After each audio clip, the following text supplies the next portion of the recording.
Hey y'all, welcome back to another episode of my podcast, Candid. I'm here with my girl Morgan. Hey y'all. I'm actually so excited for her to be here. What we're talking about is really just it's like a journey for me that I'm still going on. So it's like exciting and overwhelming. I'm kind of still figuring out my footing in it, and I'm sure you're still figuring out where you are in this space. So I'm just excited to have Morgan here to just talk about it. Shit. Okay, so hello. My name is Morgan, if you didn't already know that. I'm gonna plug my socials real quick. Is this the appropriate time? I don't know. Do your thing. I'm gonna plug my socials. You can follow me on Instagram. You can find me on Instagram at slum.beautiful. And then my name on Twitter is Morgan Simone 3_. But yeah, so that's me. I'm your girl. Do you want to say a little bit about myself? Yeah, if you would like, you know, tell the people who you are. Okay. So right now I'm just floating in this game called life. No, I'm just playing, but no, really though, I'm still figuring it out. I graduated high school and I went to college. I went away to college at Kent State. And I went there with fashion merchandising in mind, and then I picked up a Pan-African Studies minor, which completely changed my life. And I mention that because I feel like that having that Pan-African Studies minor and my Pan-African Studies courses shaped so much of what we're going to talk about today. So yeah, I went there, and then can I say that? I'm not sure. You know what? I'm gonna keep it PG. But so I got there and then was going through some things, and so I came home December of 2018, and so I've been home ever since, and I'm kind of finally starting to find my footing and figure out, what direction I want to go in. Even though everything is so up in the air with Corona right now, I'm still. It's weird. It's weird to have that feeling of optimism and hope while the outside is flames. Yeah. You know what I mean? So, but I low-key never really subscribed to the system anyway. So it's kind of not much has changed in my life. Low-key, but it's also a lot has changed. Yeah. It's weird. I don't know how to explain it. Yeah. But so yeah, I'm finally finding my footing after being home for a year and a half. So yeah, we're gonna talk about some spirituality, relationships, self-love, preserving the self, vibes and energy, numerology. We just have a wide variety of topics to talk about. Actually, Morgan is gonna pull a couple cards for us too. Some affirmation cards, some tarot cards, kind of get some energy going in the space, flowing. So I don't know how you move about doing your pulling and what you need as far as that. I appreciate you considering that.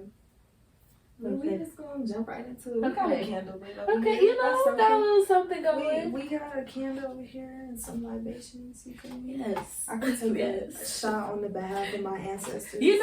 Sometimes you have to. You feel me? Because I can't pour it out right now. So to my ancestors. Yes. Always honor your ancestors, y'all. Always honor the ancestors. Yes, definitely. I'd be reading cards, here and there too. So that is the whole purpose of me pulling a card at the end of this episode. So listen, we be reading cards, y'all. Okay, we be reading cards. Reading cards. Okay, shoot, the cards be reading us. Let's be real. I have to pause because that's really what be happening. We don't be reading shit. We're not reading nothing. We are getting read. We're getting read. So getting read and dragged. You feel me? For sure. Alright. We're being dragged though, for real. Spirit, what messages do you have for us today, and anyone who chooses to tap into this moment and share this space with us? Ooh. When they pop out, y'all, you be because that's a message. Okay, because Spirit, like, that's how my cards, I think I told you this when I gave you a reading, like, from jump, when I first got my cards, it was always jumping cards. And sometimes you gotta tell Spirit, like, I just need one.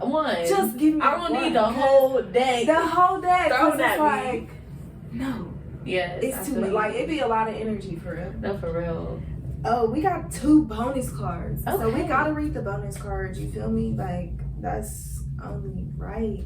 You know, I don't want to make this message too long, so we're not even gonna pull a tarot card. Okay, all right.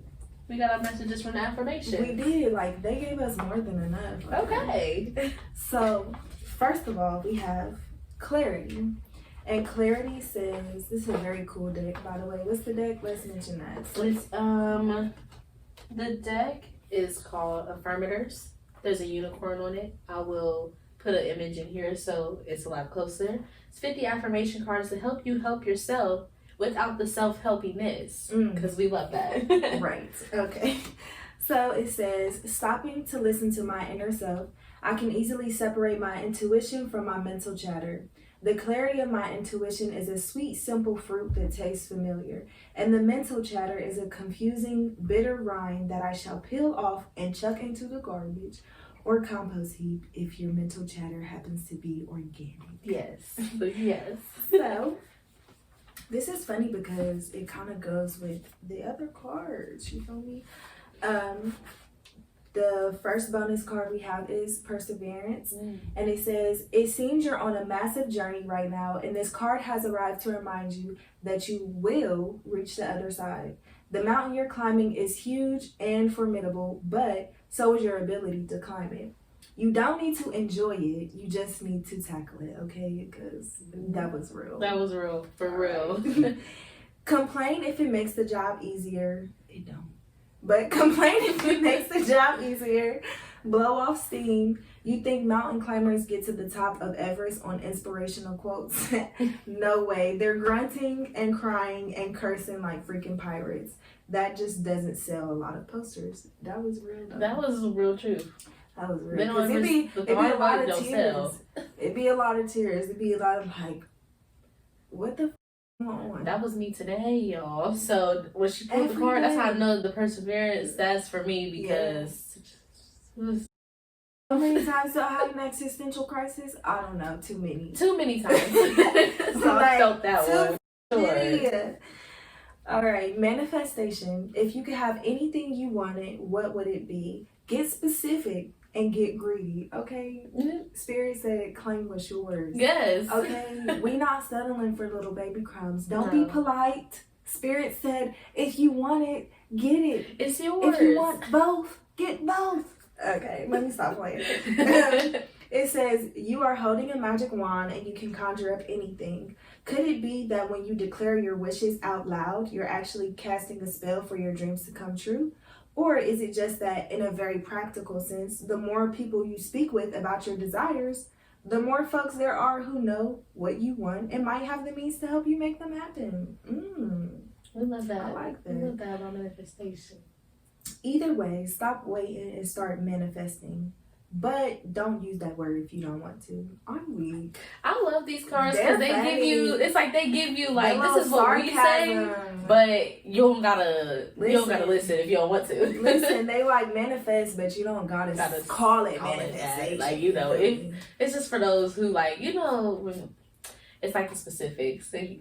I'll say, like when I speak sometimes about spirituality, I use God because I've always known spirit to be God because that's how I was raised. But then like the other day, my friend was like, the universe. And I said, you know, whatever you feel, whatever reaches you. Baby, it's the same thing. It's shake and move the same. Literally. It's the same difference. Literally. But I just had a bar low key. I heard you. Okay, I'm here rapping low key. I didn't even mean to do that, but we did it. Low key though. So I feel like that's a good place to start. Just one more because you know what? These three jumped out, right? And then bottom of the deck kind of shows us like our grounding energy. So it's the bottom of the deck usually has energy that can center you, and it just gives you an overall tone to what's happening and clarifies the cards for you. So last one, And it says, follow your heart. We got a little surfer dude on, a little heart surfer dude. It's cute. But it says, I'm always rewarded when I follow my heart. I trust that the GPS in my heart knows all the best routes. And when it seems like it's taking too long to get where I want, I know that that's because there's some cool, weird stuff to see along the way. So this goes right along with clarity, which is telling you to trust yourself and get rid of all that excess energy, that excess mental energy, that worry. We don't need it. And it's telling you to focus on the outcome, focus on what you want, ground yourself, and truly, like, because I think it's a stressful time when we're thinking about a lot. And for real, like, because I believe in collective energy, I feel like a lot of people are going through shifts right now in their life, and a lot of people are dealing with the old and the new kind of merging and falling away, and things kind of aligning and trying to find their place right now. And so I think that people are going through things right now, whether that be on a mundane practical level or, you know, emotional, spiritually, and mentally. So it's telling you to, like, despite all of that, really get in tune with yourself, sit down with yourself, do what you need to do to really get clear. Like, don't believe the naysay, don't even believe the bullshit in your mind. Like, you know, there's naysayers outside, but there's one in your mind too, all the time. So get rid of that and really, like, find the courage in you to straddle up and get to where you're going, because Spirit says you're gonna get there, and it might take a lot, and it might be, you know, taxing. It might be a little what's, you use the word mundane. It might feel a little repetitive, and dull, and sometimes. But, you know, once you pick up that pace and get that momentum going, and you're gonna start seeing stuff. Like, I feel like Spirit starts showing you proof, like when you're on the right path. It's like you get little confirmation. So I don't know, y'all tell us how that resonates for y'all, but we had to open it up with a little gift for y'all too. A little something. Gotta interact with the viewers. Gotta get some collective energy going in the space, especially since, like I said, this just today and, like, these, like, maybe the last couple of weeks, I feel like that perseverance piece has just been crucial, because it's like, it's literally the same thing every day. Honestly, if you aren't doing anything, if you are, like, not working, if you aren't working, if you're not in school, it's just very, like, wake up, eat, lay in the bed, watch TV. Like, it's just like, you can only watch so many episodes. We're back. Back in business, baby. Back in business. But, I just feel like perseverance is, like, just a big theme with everything. It's just because everything feels so repetitive. It feels like we're doing a lot of the same stuff. It feels unreal right now. Yes. It's like, what? Like, I literally, like, it's real, but at the same time, it's like, this shit, like, is a joke. You don't even know how to take it. For me, I actually seen this post that said, it was like, keys, phone, wallet, mask. And it's so crazy because whenever me and my friend leave the house, I'm always like, you got your keys, you got your phone, you got your wallet. That's the 3. And I always, like, forget my mask because I never really leave the house. Like, my mask is always in the car, but when I get out of the car, I'm like, we in a pandemic. Maybe I should put my mask on. And it's not like I'm, like, purposely forgetting. I just feel like people who, like, we're not programmed to think. Where was we at, man? We were talking about Corona. And and it just feels, it feels very, for me at this point, because I feel like I've gone through, like, so many different motions, because initially Corona was like, okay, I don't gotta go back to school, like, this it'll pass, this shit'll pass. Then it was getting, like, a little more serious. I'm like, they canceled class for the rest of the year. Okay. And somebody like me, I'm not gonna lie, y'all, I went into straight up survival mode. Like, I bought candles and flashlights, walkie-talkies. I think everybody was panicking. That's good. That's smart. All that stuff. And it's so crazy because our power went out yesterday or a couple days ago, and I had flashlights and candles, and people was talking about me going crazy. My mom, like, I was literally like showing my mom a pair of shoes on Nordstrom, on North Face, like these hiking shoes. She said, "But where do you think this is gonna go? Like, where do you think it's happening? I'm like, you don't know. Like, I just don't want to be ready. And my shoes come untied. I need to be ready. Girl, like, I don't know. And at this point, I'm not even gonna get into conspiracy theories. But at this point, I'm like, why are y'all sending niggas back to school? Y'all ain't stupid. Y'all might act dumb. And I'm talking about these politicians, by the way. Listen, y'all might act dumb, but y'all are not stupid. Okay, so why are y'all sending niggas back to school? Like, that's like giving somebody a death wish. Why are you sending people back to school? I don't. And then the babies. Like, that's the part that gets me the most. Because, like, I could see... I don't think it's smart for high schoolers to go back to school, but I feel like they can manage themselves a lot better than elementary school kids, even middle schoolers for real. Like, I worked at a Boys and Girls Club. My club kids love hugs. They love to be on each other. They just love, like, that kind of closeness, that interaction. And so I don't know how they expect, like, what do you mean? It'd be at a CCS, like a Columbus City school, it's at least 20-something plus kids in the room. Like, that's already, it's supposed to only be 10 people in the room. That's already, like, messing it all up. So I don't know how they're going to do this, especially, like, it doesn't seem like it's getting any better. It just keeps getting worse. And I think it's, like, the United States, it's just a hot mess, y'all. It's just a hot mess because, for real, if our government really, like, cared about us, to be honest, they would have been put us on lockdown when this first all came out. Like, and there's stories of people talking about how they had corona back in November, back in, like, you know, last year. So this was like, you know, coming. This is this was here. So it's just like we found out later. Yeah, we were late, but they knew already. So it's just, like you said, don't want to get too into the conspiracy theory side of it, but it's just, I mean, excuse my French, it's just up, y'all. Like, honestly, no, it definitely is. It's just the way from every angle of how it's all playing out. And for me, it's like, I feel like they put it out, because I'm gonna be 100% real with y'all. I genuinely feel like this is a man-made disease, but and I feel like they put it out and didn't have the results or reactions that they were hoping for, and then they just kept putting it out and just kept going, like, well, we're not gonna make them wear masks, because at first it was the whole thing where they were saying that masks don't even work. Yeah, and I remember because I was wearing a mask when they said that, and was like looking at me stupid and looking at me funny, and I'm like, no, let's be real. Like, because at first they was saying it's airborne. It's airborne, and it's not airborne, and you get it from this, that, and the third. Don't wear a mask. But to me, it was like, regardless of if it's airborne or not, whatever it is, why wouldn't I wear a mask? Like, we don't know what it is, so why would I want to be outside? Like, people flat out protesting a pandemic. It's just like, that just goes to show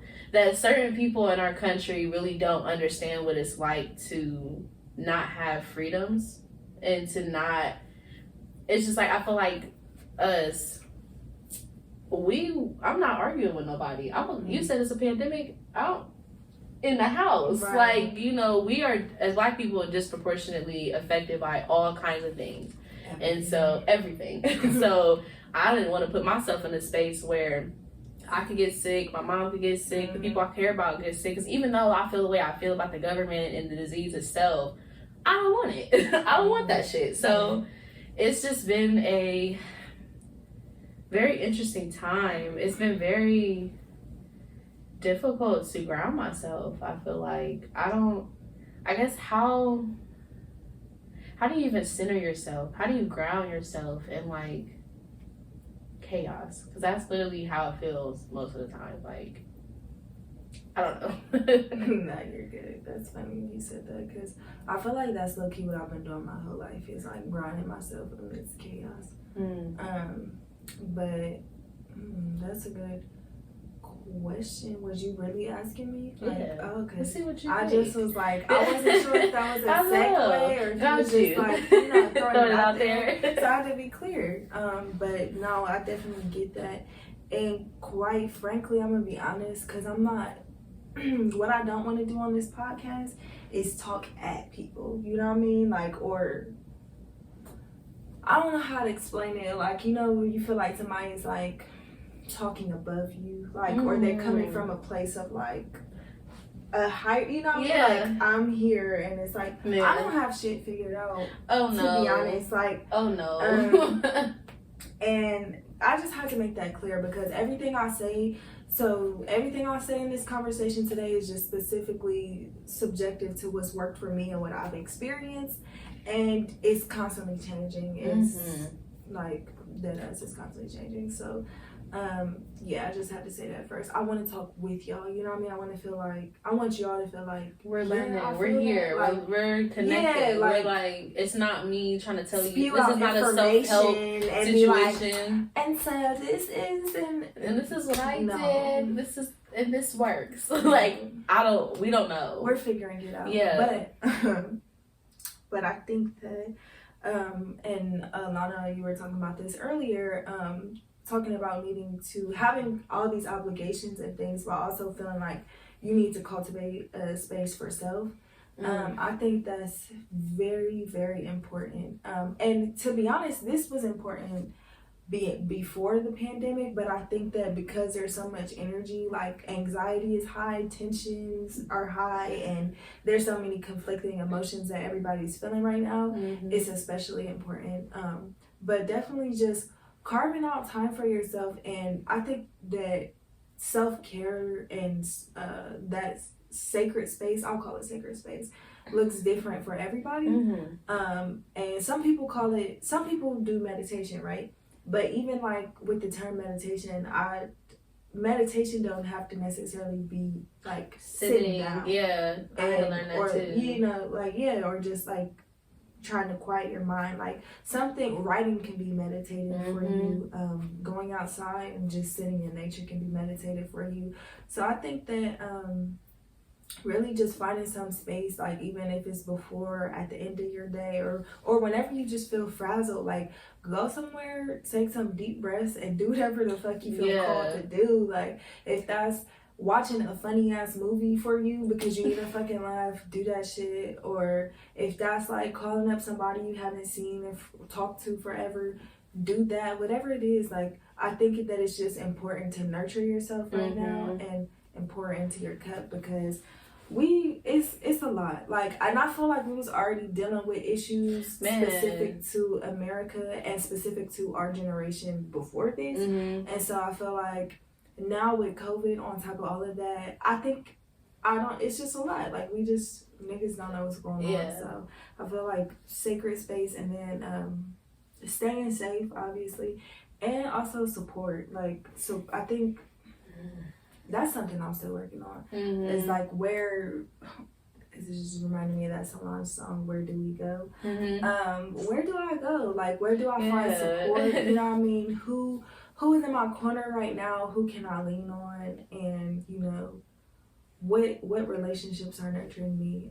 And I think that if you do have the privilege to have a support system, because having a support system is a huge blessing for real. Yeah, for real. If you do have a support system, definitely lean on them. You know, talk to them, talk to your friends, because, you know, it's a lot. We can't go through it. We're not going through it alone.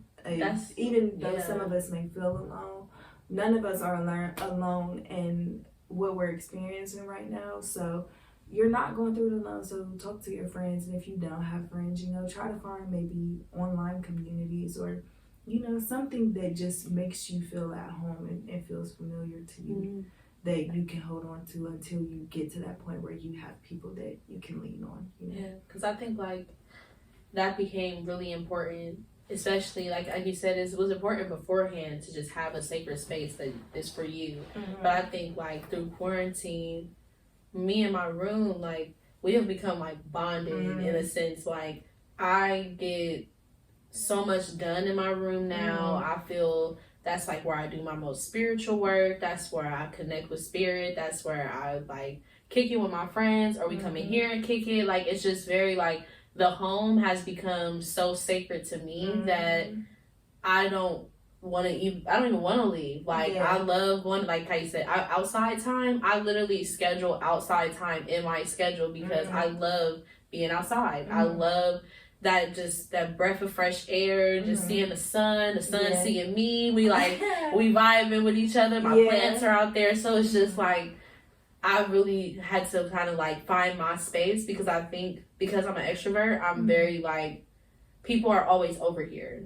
People are always in my space. And even through quarantine, like, you know, definitely kept it very limited, but I was seeing the same people and everybody always comes to my house. Like, my house is the space. And so I had to be very selective about the energies that I was like letting in because like my mom is a little older and she didn't want to get corona. So and outside of that, I didn't want to get it. And then it's like, you don't know where people have been and stuff. So it's just very like, it's different for me because I'll like, not saying I'll just kick it with anybody, but I'm very just like open. Chill, like if you want to chill, I'll probably chill with you, especially if like I ain't seen you in a while, whatever, I'll kick it. But like with the Rona, I don't even be answering my phone. I'm like, oh no, like, because I'm just kind of like, it's hard for, not that it's hard for me to say no, because I feel like people aren't trying to kick it, but I think we also are trying to kick it at the same time because we're like itching. We're like, it's like a restless energy. Like we are all just like, and I think that just is why people are out of the house the way that they are. Because nobody likes to be told what to do. Especially, and nobody wants to feel restricted and like they can't do anything. However, I just feel like we gotta be picky these days with the energy that we interact with. And again, like with Corona, we don't know who has it and who doesn't. Some people have symptoms, some people don't. Like it's just very it's too up in the air. Question mark. Yes, it's just a question mark. And it's like you do have to be discerning and you do have to take care of yourself.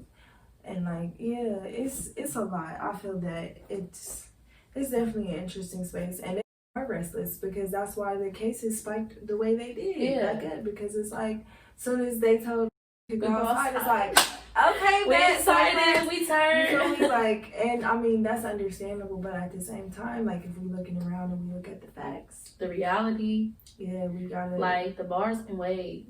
The parties can wait. Like I've seen flyers for pool parties and clubs and all this stuff, and I'm just like, I don't judge nobody because I get it. So because some people do need that setting. Some people have gone to that space where they love going out, and that's like their release, and I get it. However, I'm dead. I don't know. I'm not sitting up in nobody's club.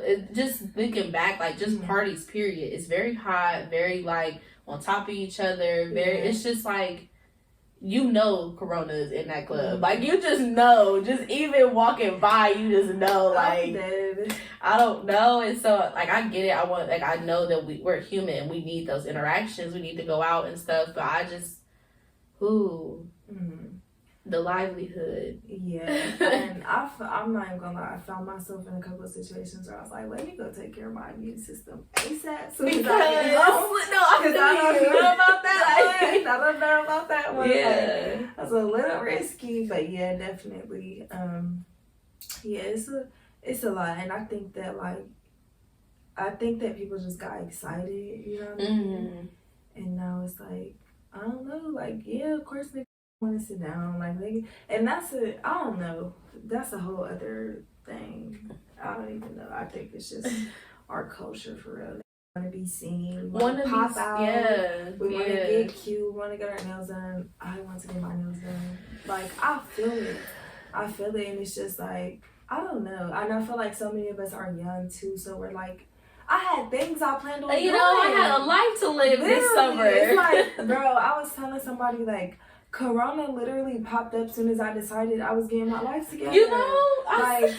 I had decided like I'm about to finally be social and make friends. And start going out and like I'm gonna apply to these jobs. I had literally got hired at this job I've been wanting for the longest. Rona came through and they said, oh, we're like, it was like April 12th. April 12th turned into we don't know.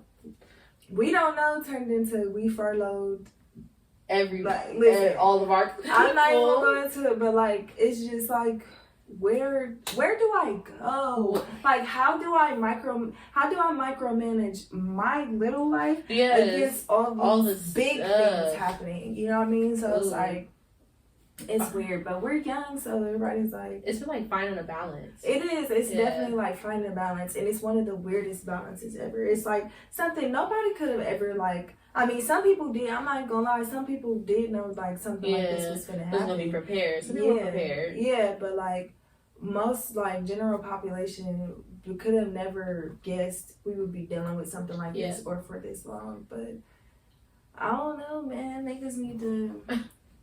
Wake up and please get it together. Please wear y'all's mask. Like we gotta do something. Get in the house. Get it together. This is what I've been thinking though.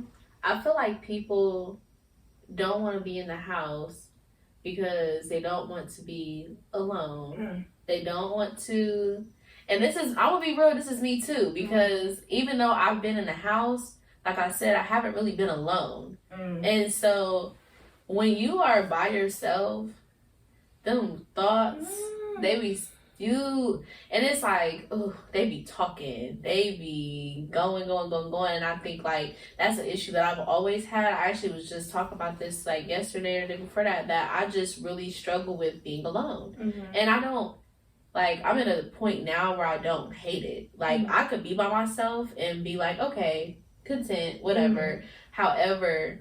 When the thoughts start rolling in and I start kind of like, I call it looking inward. Like when I start having to look inward, I'm like getting triggered. I'm like, oh my gosh. You gotta cover it up real quick. Trying to be covering up.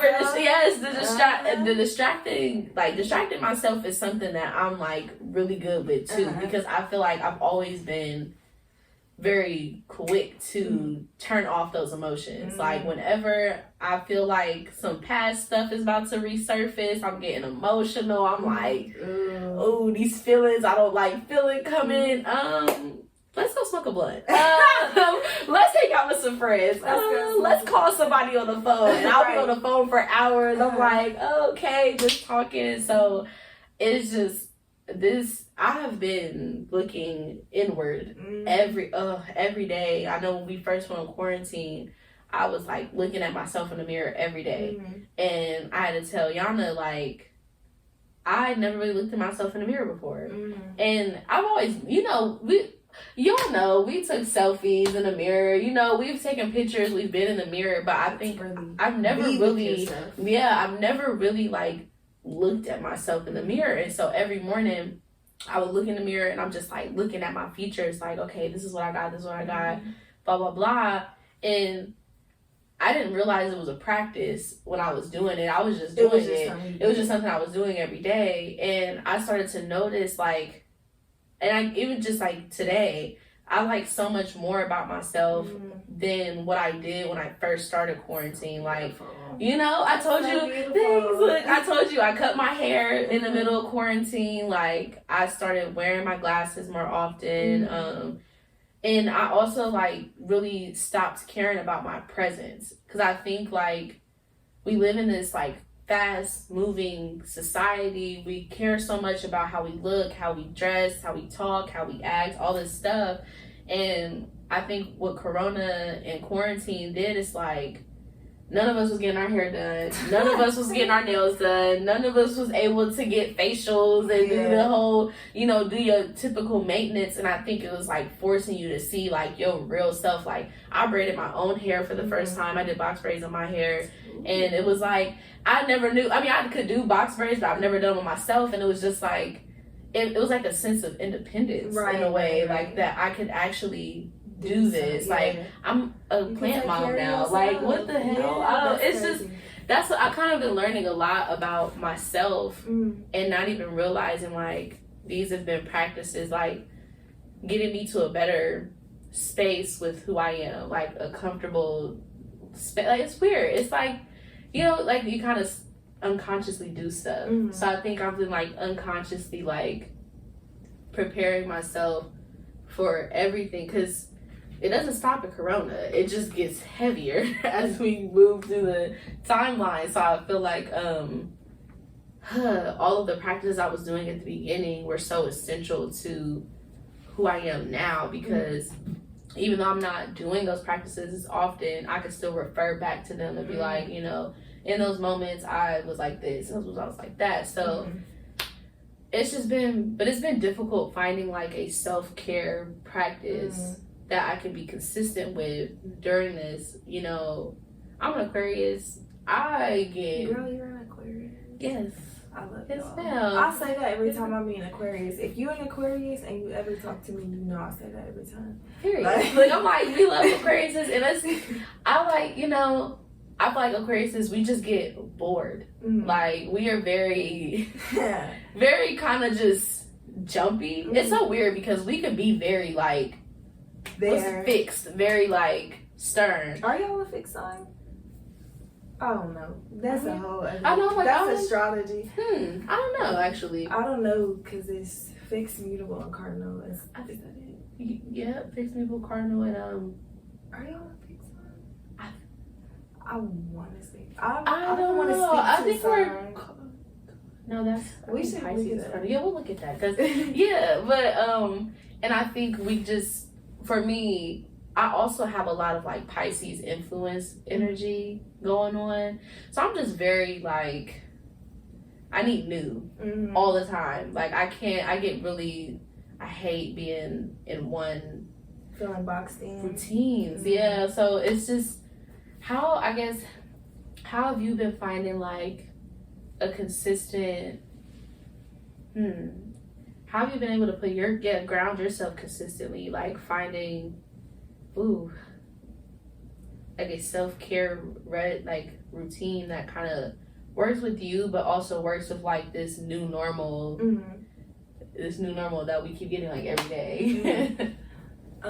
So personally, my schedule, I create my own schedule, which is a privilege. I make some sacrifices to do that, but like I kind of like move on my own terms or whatever.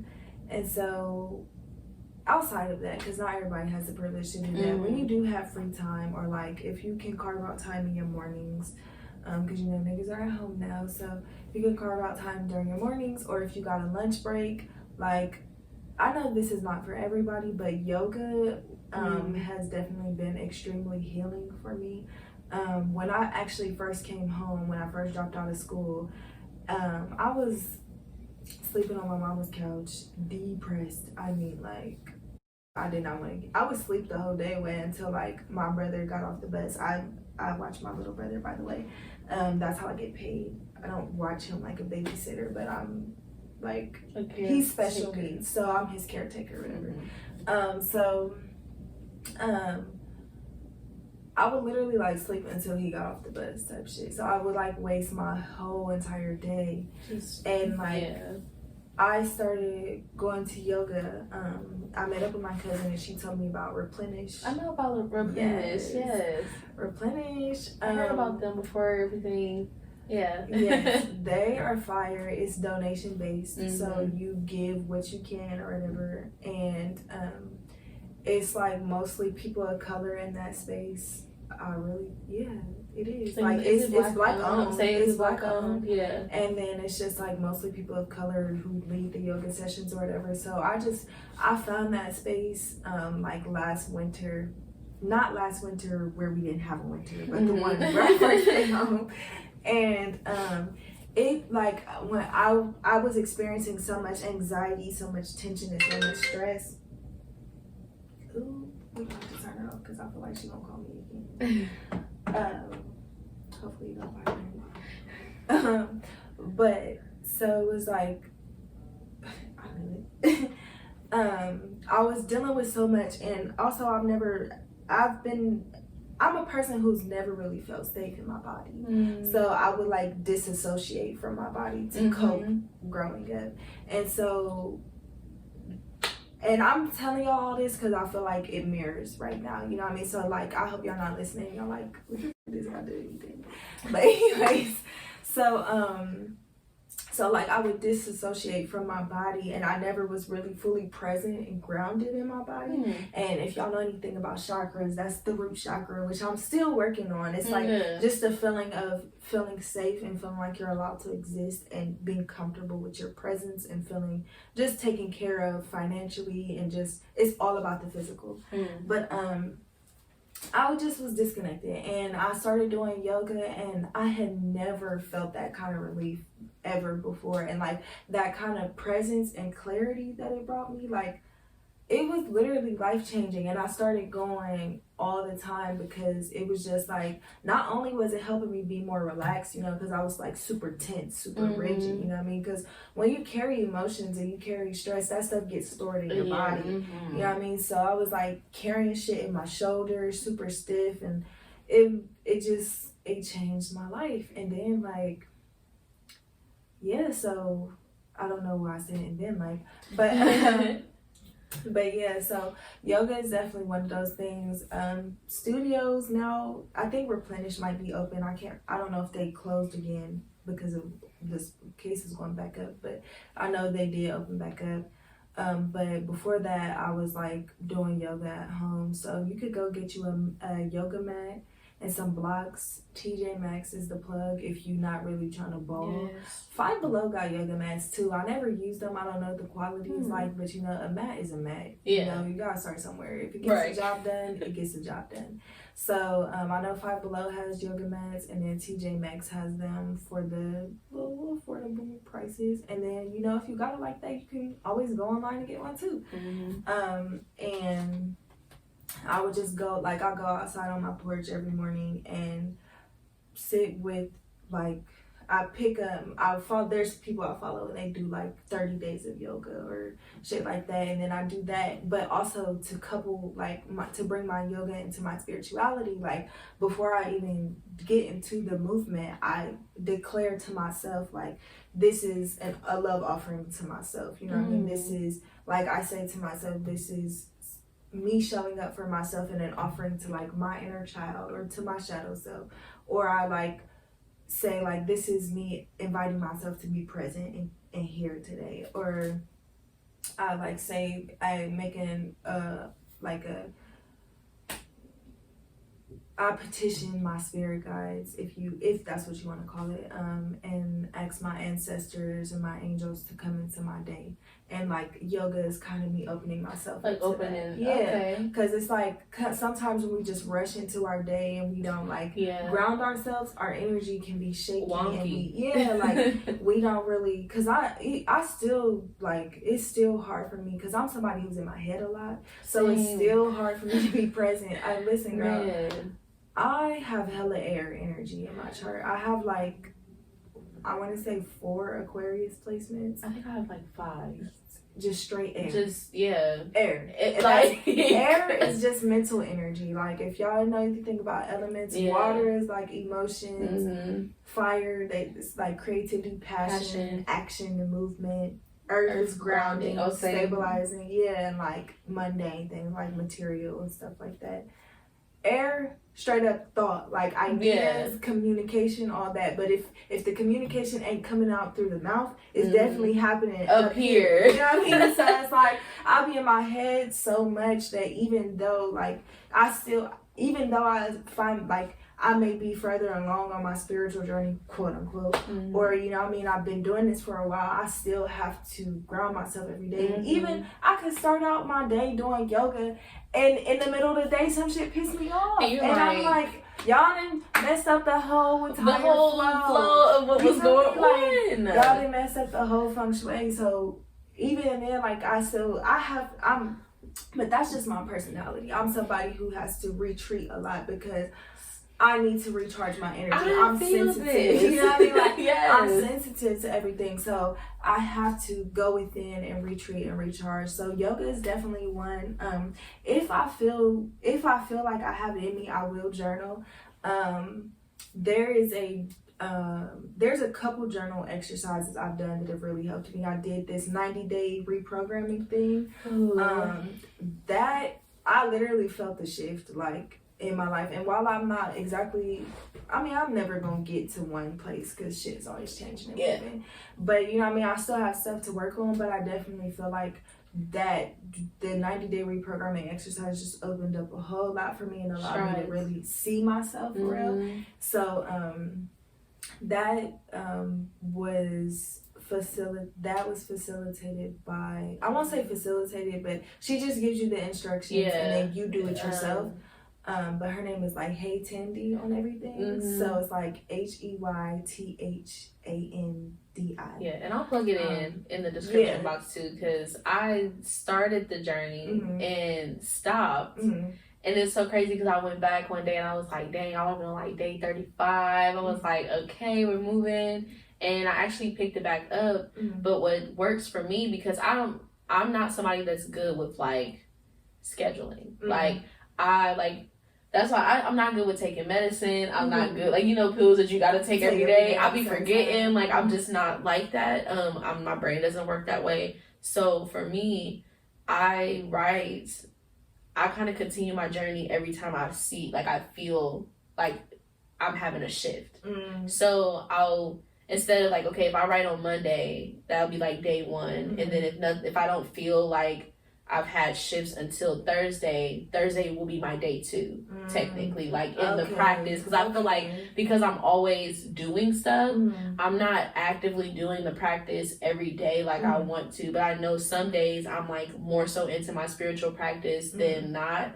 And so on those days, I know I'm going to write, I know I'm going to meditate. And so I just kind of, it's like sporadic, but it kind of works with my brain because it's very hard. I feel like when I miss a day, I feel bad. I'm like beating myself up, kind of. I miss holidays.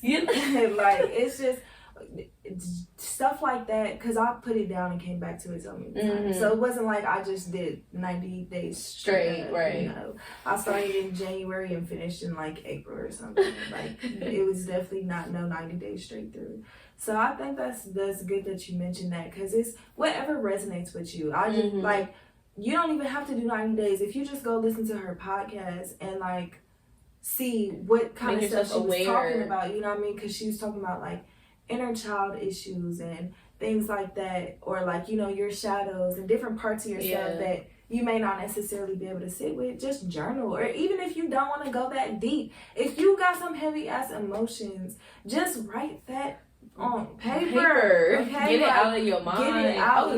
Like just release it. Just having that conversation today, because if you let it like it is very much a releasing thing, even if you don't literally, because I don't know, I feel like sometimes we expect to feel a literal release, like to feel like a shift is happening, and sometimes it doesn't happen that way. But I notice like if I write something out, I'm not thinking about it as much as I was. I'm not stressing about it as much as I was, because now, like, I wrote this poem and I was like, you know, in the poem I was talking about how I didn't want to write about it because I didn't want to give my emotions a place to live. And that's kind of how I look at it when you're journaling. You kind of give your thoughts and emotions and experience a place to live outside of yourself. So it's like you don't have to hold on to that weight anymore. Like this journal that I've written in, this new one I've had for the past few months has like some real sacred, intense, like healing and self-love practicing and gratitude and all types of stuff in it. And it's like very near and dear to me, you know? So I feel like that's kind of like where my emotions have been able to live, and I've been able to interact with them without feeling like without feeling like I'm being submersed in them, like re-submersing.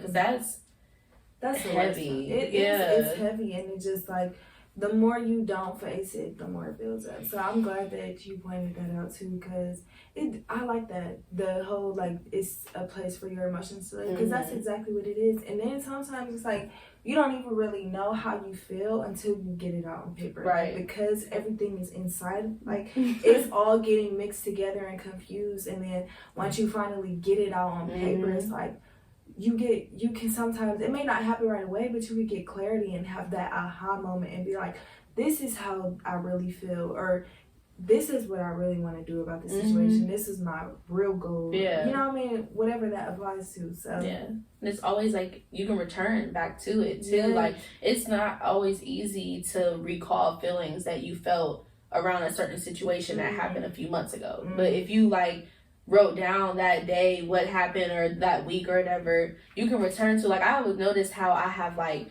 dog ears on my in my journal of like pages that I've gone back to be like, wow, that's why this was happening because of this. Like it kind of helps you point out patterns in a sense, because like, oof, my old journal where I was like in this, because I feel like we getting real vulnerable, real open. In my old journal, I was writing a lot about the guy that I was dating, and looking back, I kind of get like sick of myself because I'm like, it's the cycle of the same thing. It's literally the same thing but different situations. But doing that made me realize that I was actually in a cycle. And like sometimes when you're in it, you cannot see that you're in it. Everybody else may be able to see it. Yeah. And so when I was like reading, I was like, I don't want to do this anymore. And it keep doing this over and over again. And it was like, even though it hurts, you know, because you start to realize that like,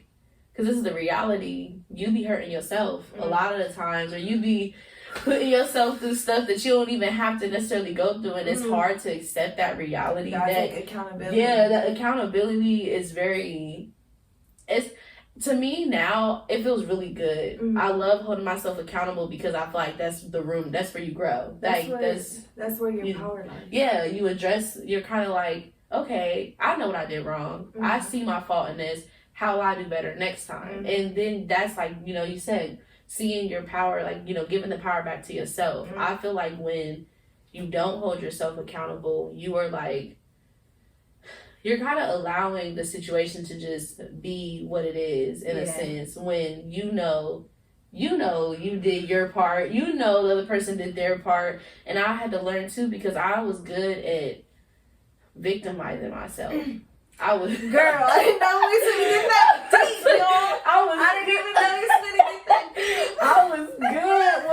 I was good with that one. And so I feel like, calling myself out now, like today, is one of my favorite things to do, because I'll be like, girl, why did you do that? Like, that doesn't make sense. Or like, I don't be, you know, I think we also have to add, calling yourself out doesn't have to be criticizing yourself. Yeah, it doesn't have to be criticizing or bullying yourself. It's just, you know, acknowledgement. It's just be like, a little, this is the reality of the situation. You might feel a little negative and beat up, and that's normal. And don't beat yourself up for feeling that negativity. This is so crazy because this is literally everything I'm dealing with right now. Like, this is I'll kid y'all not, my current life lesson right now is accountability and taking responsibility for my own life. And I think so too. Like, really not being a victim, not blaming. And I know you've heard the term codependency, right? Yeah. So I've always thought about codependency in the terms of like relationships, but I never thought about codependency in the terms of actual circumstances. So I'm always blaming my circumstances, or, you know what I mean? I'm always dependent on something outside of me to dictate how, when, and where I move in my life. You feel me? I hope that matches the actual definition of codependency and not the one I made up in my head. I got you. Because y'all, I swear, sometimes I don't really be looking shit up. Right, no, I feel you. Like, I've looked like it up, but I forgot the definition, and I just made my own. Because you know what it means, but you don't have the direct definition right now. I looked at the definition, and then I determined what that meant to me. And then applied it to my life. Literally. I felt that.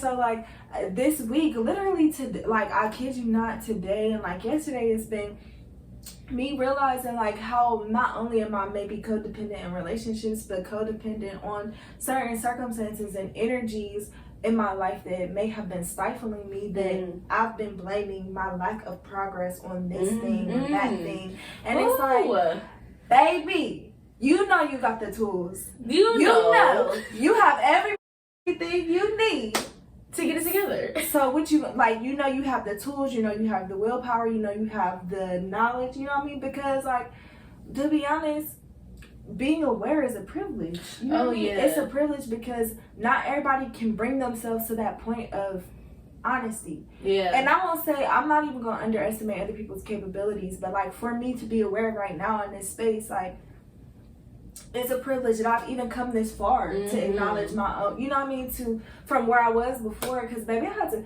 acknowledge, like, girl, okay, I still got some shit to work on, but girl, you is not the wreck you was. But when, listen, back then, that girl was something else. Like, she was hurt. Going through it. She was hurt. Man. She was broken. Like, so, but yeah, like, just really, ooh, that accountability, like, yes. You really, and that's how you take your power back, because as long as I'm denying my role in it, that's as long as I'm denying my ability to change. Yes. Because if I constantly think somebody else is doing fault, to me, I'm going to move into the next circumstance, and I'm going to not own anything I do. I'm not going to look at my own self or what I can do, not even in blame in a negative sense, but also like, what can I do right now? What is the solution right now in this situation? I'm never going to move if I'm constantly, it's like a passive approach to life, you know what I mean? And when you're passive and you don't take accountability, an active participant in your life. You're not an active participant or creator in your own life. Yeah. Like, you literally get to decide what you want for your what life. you deal with, who you deal with. Yeah. Like, you get to decide how you show up in this world. That's what I've been realizing, because there's so many old stories playing through my mind about who I am, how people are supposed to relate to me, all these things that really was not really reflective of my truth, but it's just how people saw me or what you've been told. Yeah, like exactly. Those, what does she call it?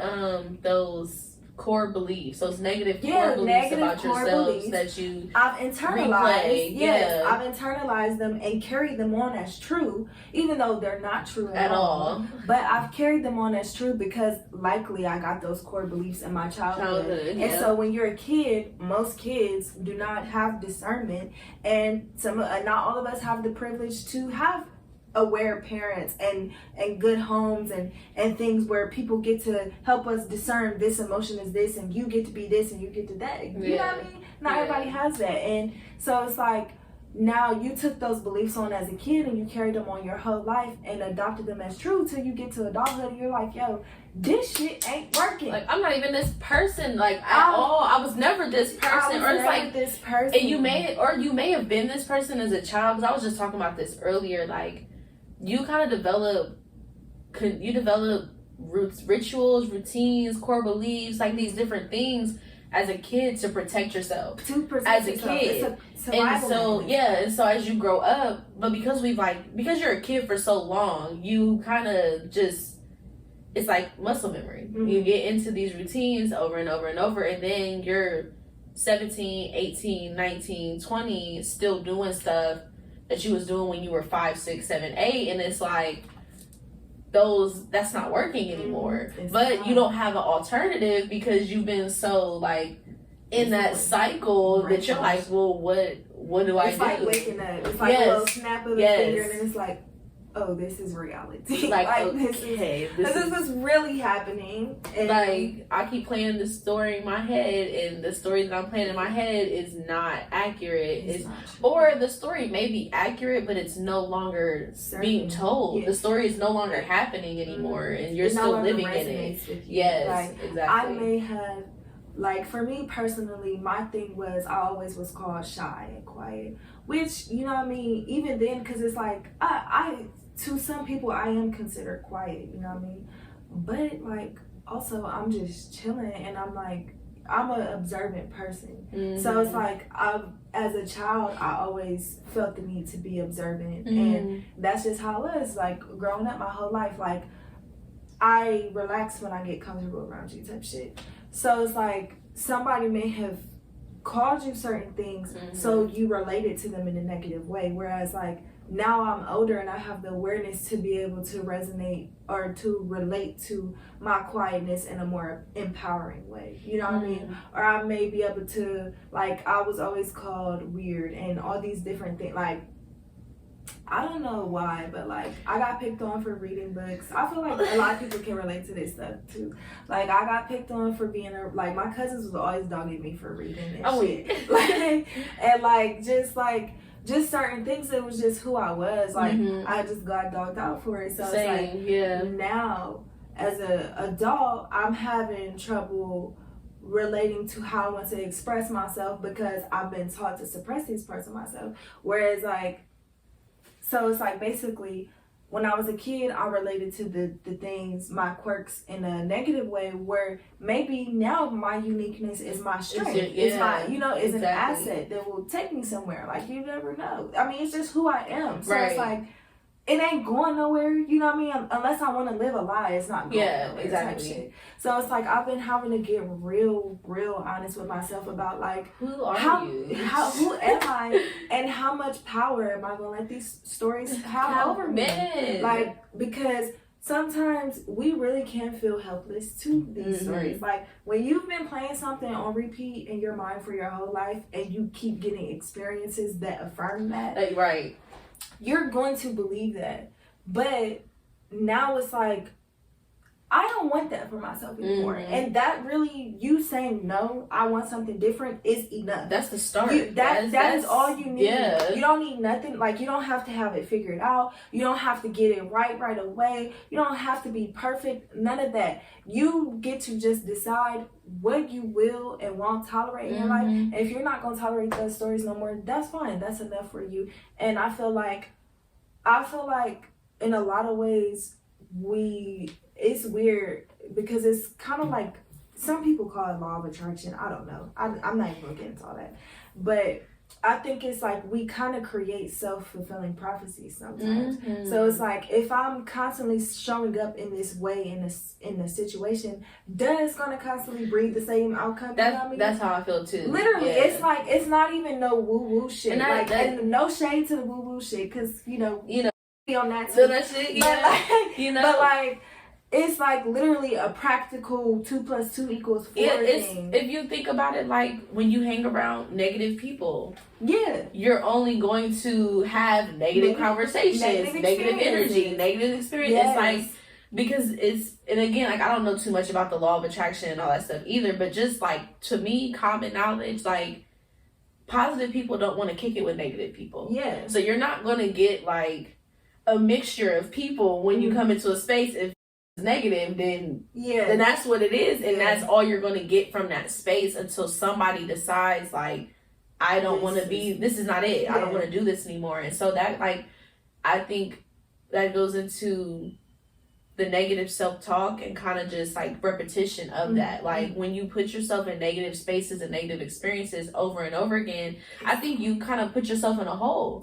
Because for me, and I was just, it's so crazy because this is like perfect timing to talk about all this stuff. Like, so for me, I'm somebody who dealt with depression on and off for 10 years.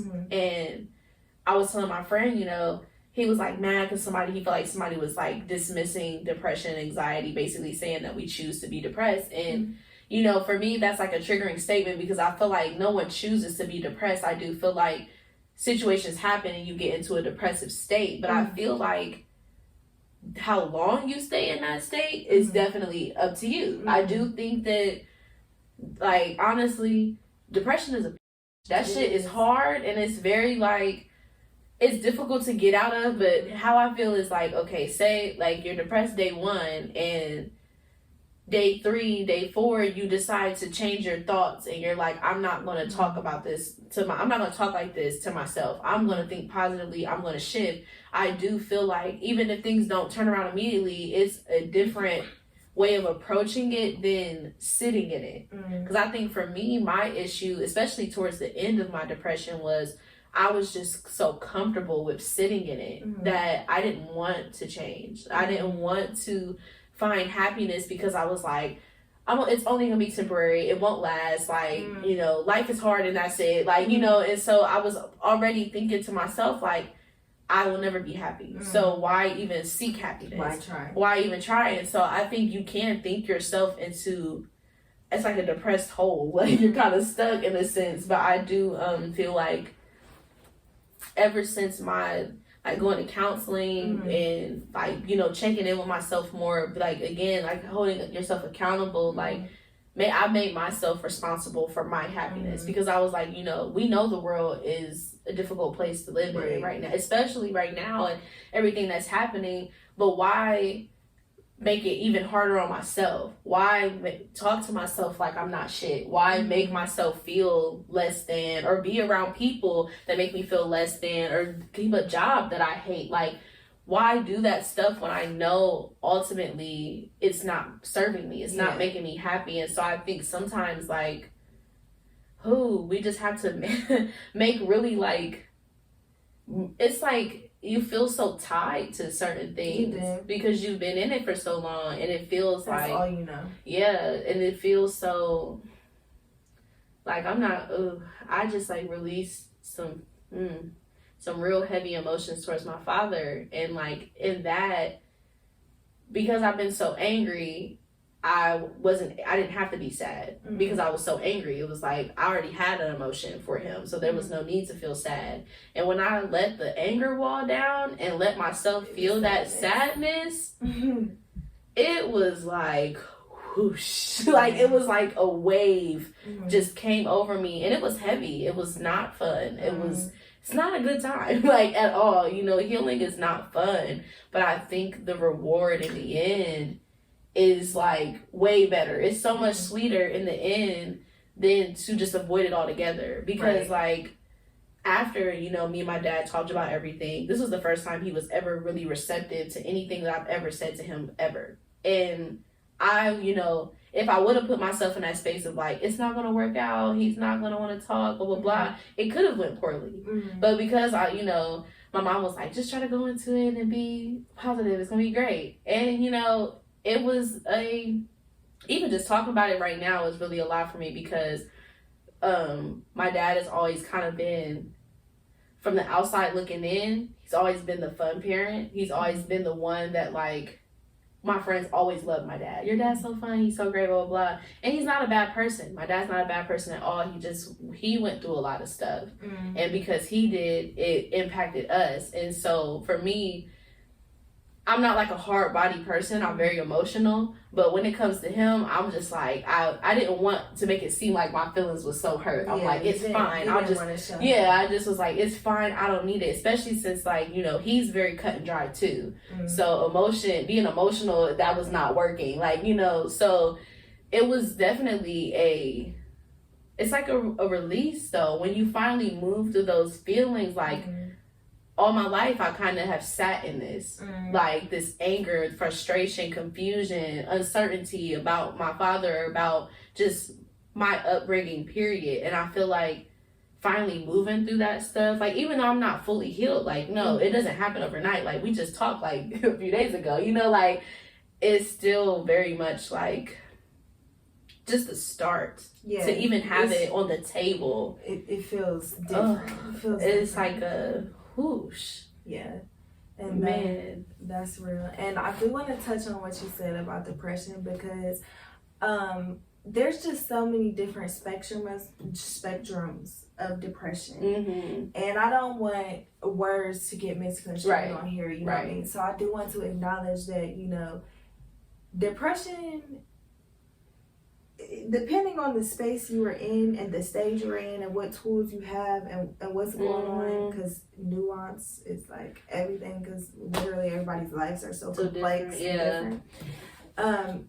It may not be that easy. So this is not to say depression or any hard thing is like you waking up tomorrow. You know what I mean? Like, no. It's not like that at all. Because like I said, there's so many different spectrums. But, you know, hopefully people can get to a point, and this is why I said privilege is an awareness, you know what I mean? Because I know I myself have been in spaces where all I did was survive every day. I didn't do nothing else but make it through the day. Listen. I didn't know where I was going, like where I was going to be, or how I was going to get up out of that funk that I was in. That's actually the depression I went through in college. And niggas probably don't even know this, but I didn't even know how I was going to make it through the end of the semester. I didn't know how I was going to get there, but I just woke up every day and I was like, it has to work because I'm not going out. So it really has to work. And so So yeah, it's not like, it's really not easy, y'all, but I feel like what I want to say is this gives y'all hope. You know what I mean? Anybody who is in a depressive space right now, who has gone through some shit and who has heaviness in their heart and in their spirit, it can change, you know what I mean? For sure. Even if it don't tomorrow, even if you don't understand how, I just want to plant a seed of hope in you. Yes. Because we love planting seeds. Yes, because you know what I mean? Like, it might not even really resonate with your spirit right now. But, you know what I mean? But it's so crazy how many things I didn't really grasp right away. Man. But the seed planted was all I need, and I see how it showed up later on. You know what I mean? How it helps me. So, it's definitely not to say depression is a choice or that it's easy no. or any of that. Like, I just want to make that super clear. Yeah. Sending love to all going through it, because I know. And it's crazy you talked about your dad, because I think that so much of our narratives that we tell ourselves, we get into a whole different space, a whole different territory is our familial wounds, our family beliefs. These are just things, or like mindsets and approaches and perspectives to life that came from your family of origin. And it's like, you might not resonate with what your family of origin believes about the world and how they see the world. You might not even resonate with how they interact, you know what I mean, like with the world or whatever. But you have the ability to make a choice and see things in a different way. And that's been my struggle for real. It's like really figuring out, what am I gonna shed? Yeah, what do we shed? Yeah, and it's like also navigating the space of like, how do I be myself and be this different person, but in this space where I have to accept these people for who they are. Right. You know, how do I like deal with the trauma and the scars that I feel in my heart that, you know, they might not necessarily be like feeling, you know what I mean, paying attention to. Yeah, or not even realizing that they kind of inflicted those things on you. They might not even realize it. And it's like, how do I work on healing these things and working in self-preservation, preserving myself while I feel these things coming from these people. And that's like, I don't know, I think that our generation is it's an interesting battle. First of all, that's what I want to say. And I feel like a lot of people can relate to it, because our generation, astrologically, our generation is different from theirs, you know what I mean? So like, astrologically speaking, we are naturally going to be the generation of change and of like, you know, shifting things, addressing things, and telling the truth or whatever. And I think that healing work, and like you said, and I would say again, healing is not easy. It's not like, it's not cute.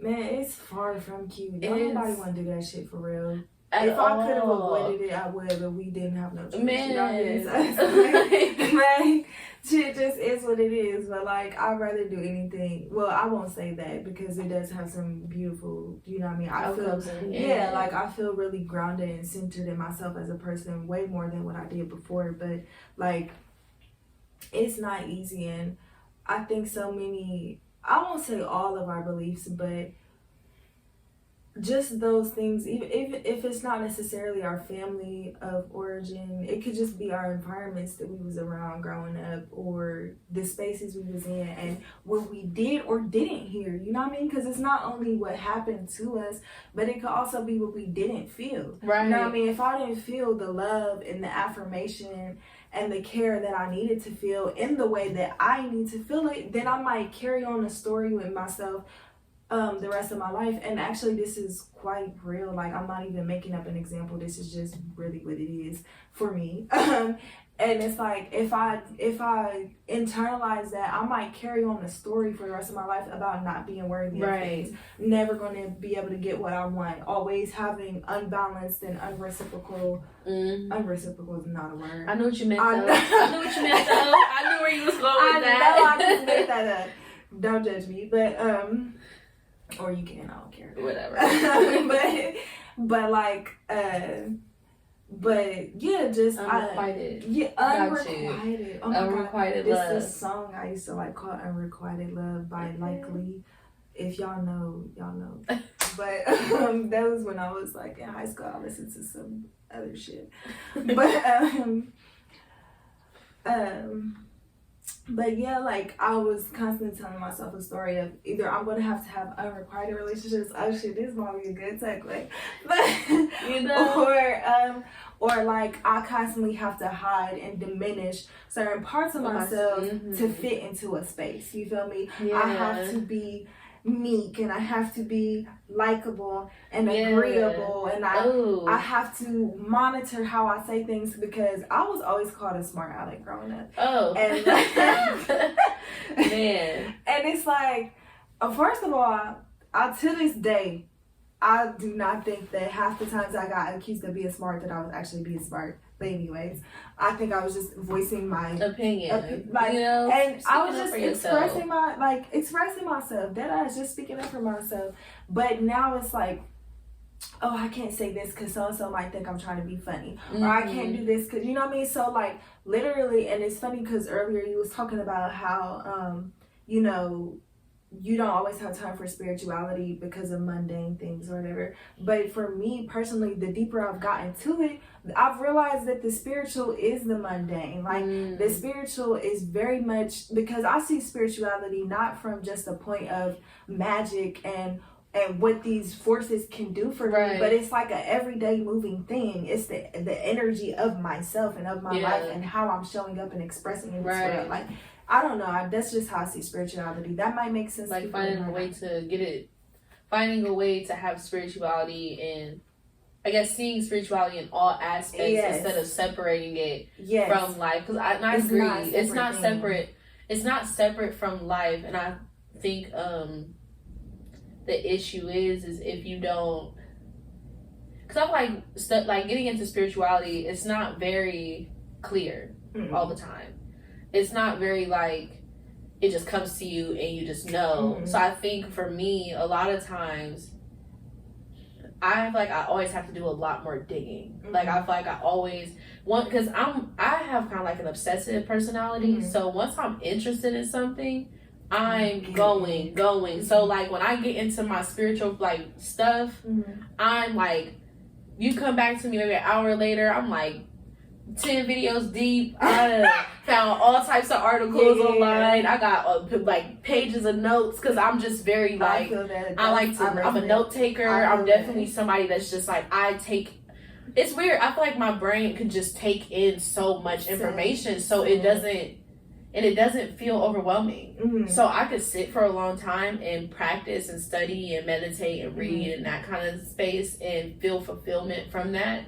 But it's very difficult, I feel like, right now, at least, to mix, like, my spiritual practices with, like, my personal development as a leader. Or, like, and I try to, but I feel like sometimes I'm like, I want to develop in a spiritual space, but I'm trying to develop as a leader. And it's like, they do coexist, but I think, like, for me, I feel like I'm so calculated too, so it's very like that's how you make sense of things. So I'm just very like, to me, I'm in my head like, okay, so like podcasts, when I'm doing podcast stuff, I'm like, you know, we're here, and I try not to, like, I can't do podcast stuff and be on a business call or like be reading and then trying to talk to watch a video or something like that. Like I don't work that way. So it's hard for me to find like a good balance, because I feel like it's weird too. Like I said, I'm not a scheduler, so I'm very jumpy, but my jumpy is so organized. It's like, it's so weird. It's like I know what I'm doing, but if somebody else saw me, they would probably be like, what is going on? But it makes so much sense to me. So I think like my stuff like weaves in and out of each other in a sense. So I don't know. I want to get to a space like that though, because I do feel like what I've been learning for me is that spirituality is kind of been the foundation of everything that I wanted to do. Like if I don't have the faith in myself and the trust in my ancestors and my spirit guides, like if I don't believe that it's gonna work, it's not. I'm not there with it. So I'm realizing that my spirituality has kind of become like, you know, my trampoline in a sense, where I kind of bounce. That's where I get my push.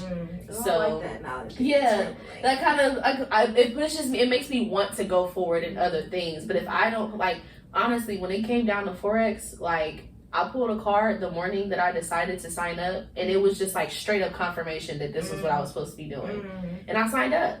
Like, it just, I don't know. I was like, there it is, and I went with it because sometimes, like, I don't know. Sometimes the signs, they're heavy. They come in. They have a lot of weight, and for me, I think at one point it was easier to listen to signs. Like, that was my intuition in a sense. It was easier to listen to signs than it was like everything else, the noise, like, because of course, you know. Girl, my mind is. I'm like, it's every. I know my mind is everything. I'm so many different things like, right now. I don't know if you know anything about Forex. Like, you have to pay a decent amount to sign up. And so, of course, in my head, I'm like, I don't, like, this was like right when Corona started. I didn't have a job. We had just got laid off maybe a few weeks before. I'm like, I don't know. I'm like, I don't have no money. I have no idea what's going to happen. But Spirit said do it. And that was it. Yeah. And so sometimes, and like looking back, I understand completely why I am where I am now. Like, everything definitely happens for a reason. And I'm glad that, like, I was like tapped in to kind of get that. And I think once you tap into a sign, like, once you tap in, it's just like it can be like this, like, it comes in like clockwork. It does. Literally, like you might be looking at the clock, and literally it's right there. You're like, somebody just said to me, he was like, he turned the clock and said 444. He said, what's that mean? I don't know. Let's look it up. Let's look it up together. Like, because he knew. I know the jumping at me like that. I'm like, let's look it up together. We'll find out. Like, I don't know. I'll be telling people, like, when you want to find out what something means, it's always important to, because there are, like, okay, I'm not gonna lie, like, with numerology, I definitely use Google hella, like, with my times and stuff, like, I would look that up hella, but there was also a tip, I can't remember who said this, but somebody said to think of, remember, or try to recall what you were thinking about, or what's been on your mind. The healer said that, or I don't know if somebody else said that, but I was gonna say that, just a common thing, because I heard that on one of her lives. She was like, what are you doing when you see the numbers? Where are you at? Who are you with? Like, it's not just like a sign for something that's to come. It's more, it may be like, it's like the sign is trying to talk to you right then, right there, right now. Like, you might be doing something, you see it, and you, am I supposed to be doing this? Like, that's really how it be sometimes, because I'll get a sign and, like, ooh, I can't even talk about the sign I got one day. They're not gonna go there. But I got this sign one time, and I just knew, like, it was like the sign came, and then what could have made the sign accurate started to happen right after. And I was like, can we stop for a second? Hold on. Let's run it back, because hold on, pause. Because this just happened, and now we're here. I feel like I'm walking into a trap. Like, I feel like I'm kind of setting myself up. So sometimes I'll be walking into traps, y'all. I do too. I'm hard-headed. I'm not even gonna lie. No matter how spiritually in tune I may be, I am still hard-headed. I swear, because I already be knowing. You know, you really be knowing when shit ain't right. You be knowing, and I know my ancestors, because they used to get on me when they was alive. It was always a hard head makes a soft ass. And then I see somebody tweet that like a couple days later after I did some stupid shit. And you like, okay, that was for me. I don't be wilding, y'all. I don't be wilding, but I'm just super stubborn. Like, I can be like headstrong. Yes, I'm very headstrong. And it's like, not that I want to be right. But it's like you just have. It's not that you want to be right, but you just have so much faith that what you're doing makes sense. And it's like you convince yourself. Like it's like it's so many different things that it can apply to. But listening to y'all, to them signs, y'all, because they be right. Yeah, they be right. And you could be a lot further than where you are. Not to rush, because not to put pressure on you and make it seem like you're supposed to be somewhere. Divine timing. But Trust like, you know what I mean? Like, just listen. That's and I need to be listening to my own advice while I'm up here talking about just because that's me. Like, because I need to make sure that I go do what I said I was going to do this week. Yeah, and I think like for me, mine at this point, it's been a lot of inner conflict because I feel like my higher self is very present. Right. I mean, our higher selves are always present, but I feel like I'm so aware of my higher self right now. Yeah. And it's like a constant, and when this is what I described it like this when I was doing my inner child healing, that it feels like you're living with two different versions of yourself. It literally, like, I remember that on my second day of the inner child healing, this was the first time I did it. I meditated, and it was like I could literally feel like my inside shifting, and it was like I've never experienced a meditation like that before ever. And that was that day the night before, I had a dream about my ex, and I realized upon waking that my inner child was so angry with me for ending that relationship the way that I did. And I knew it because it was like the thoughts that I was having about him and about our relationship, and then the meditation and all that. It was just a lot of stuff was kind of like aligning, and I'm like, my inner child is pissed at me right now, like, and I could feel it because I knew, like, I was angry, but it wasn't me. I'm not angry about anything, but my inner child really felt away about how I ended that relationship. And I had to like sit down and, you know, I wrote a letter to my inner child, and I kind of had to talk to her like, girl, you know, I had to apologize to her because I did make a very abrupt decision. I did, and I wasn't looking out for my best interest ultimately. Like, of course you think you're making, you know, the best decision for you, but like sometimes you make decisions that in the moment they feel right, but in the long run they weren't very thought out. It was like a snap. It's an impulse decision. Impulse decision. Oh, because girl, especially when this is not healthy, y'all. And I am not bragging about this, but like, I am somebody, and this is a means of protecting myself. Like, I will be like, no more. Like, I will dead some shit so quick. Oh, man. But the thing is, I'll be doing the back and forth dance. I do that too.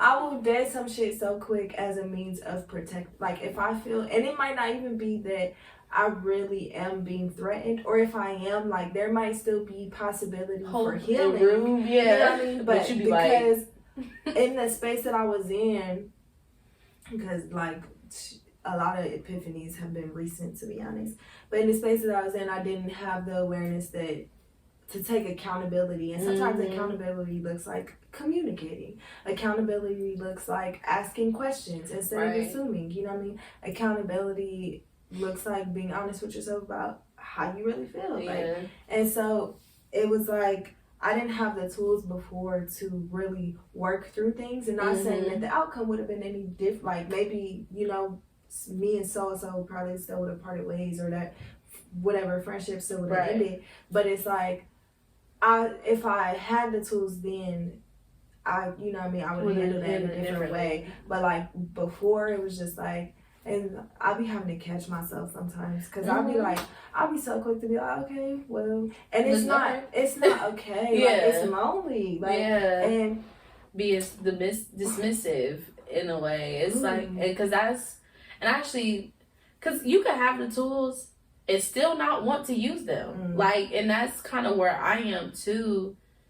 Because again, spirituality, this is a day-by-day thing. It's a lifelong commitment. Like, it's not something that you just wake up. It's not like you get better and you're healed. It's definitely an everyday thing. Flow. It's a little and dance. It's like, little tango. For sure. And for me, I know I have the tools, but what my issue has always been, and I actually had to kind of write and work through this, is that I hate conflict. Like, I'm not going to argue with you about shit. I hate arguing. I'm like, and it's so crazy because I will argue with you, but I hate it. I don't really like interacting in that way. I've never been in a physical fight. Like, because I feel like once you gotta fight somebody, it ain't even worth talking about no more because we just too damn angry at this point to even get anywhere. And, and I feel like because I've always been, and I think that comes into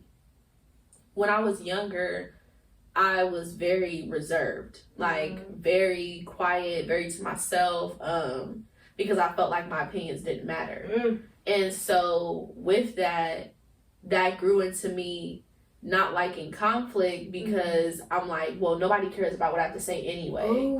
So why even argue or why even bring up the issue? But then I realized, like, once I started speaking my piece, I started to realize that's how you weed out people, people in situations that aren't good for you. Because there's like, just recently, I had to tell somebody, that we're not friends. And it wasn't like a beef or anything. I'm not mad at you, but the way you are, the way I am just does not align anymore. And in that conversation, when it was brought up, the person still didn't address why we fell out. They're like, I thought we could brush it off. Of course, the person who does the hurting always thinks that you could just brush it off, of course.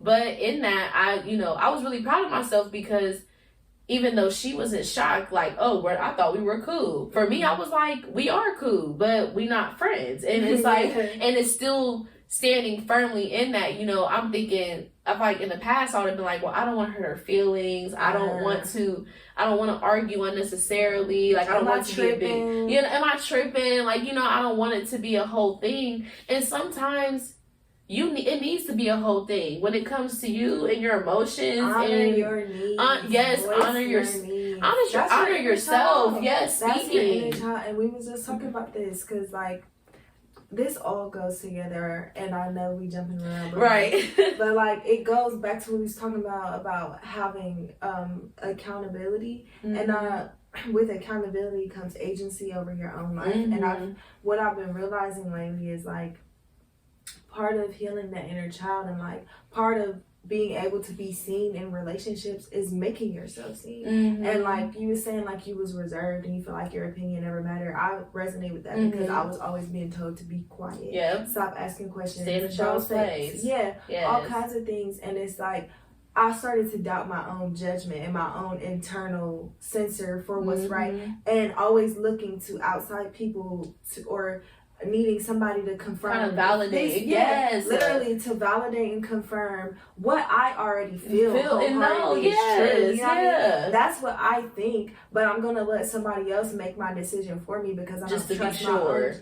Because I don't trust my own judgment because I've been separated from my voice and my power. Like, that is such a real thing, and that is so ingrained, like, tied to your inner child and how you was or wasn't allowed to show up. I feel like you don't even realize it too, because I do it all the time. Like, oh, I just did it the other day and it was like the simplest thing. Like, I went to go get sheets for my bed, took my 3 friends with me, and I was like, do y'all like these sheets? And I already knew I liked them, but for some reason I asked them if they liked them, and my friend was like, I don't like those, get the other ones. And I said, I like these, I'm getting them. and it was just kind of like, well, why'd you ask? Like, and I mean, I think sometimes we do, we love opinions. We love to kind of hear people's opinions. And even though that was minor, but, like, let's think, like, if we go deeper, think, like, my hair.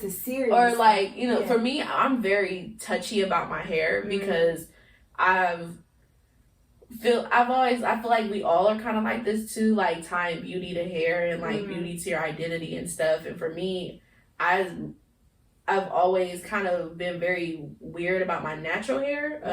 I love my natural hair, but I didn't know how to do it a lot of the time. So I was learning a lot, and it was just, I was okay with being myself in that, but it was also very different because when I was being natural in high school, a lot of people weren't being natural. A lot of people were wearing weave, and wigs weren't as big in high school, but like it was sew-ins, it was maybe some braids, but like I'm telling you, what is it? So wigs and like the feed-ins didn't really get big until not until we graduated. Yeah, but like people weren't natural, and so or if you were natural, you had naturally curly hair, you had the like the very hair, pretty, quote, unquote. yes. And so I don't know, I was kind of in the in-between space, and so if somebody were to, like, if I asked somebody, like if I asked Morgan, how does my hair look today, and if I feel good about it, and Morgan was like, girl, I don't know, like you could do a little more, then in that moment I'm like, damn, like could I do a little more, like, and it turns into self-doubt. So it's out to me, it's not even like being overly confident or thinking that like I'm the shit because my hair look good, but it's just like I know I look nice, right? And it's like trusting that you look nice, trusting yourself and your abilities to get yourself dressed, like that kind of thing, and just not needing outside validation. That's where I'm working on right now. Yes, that is baby. heavy.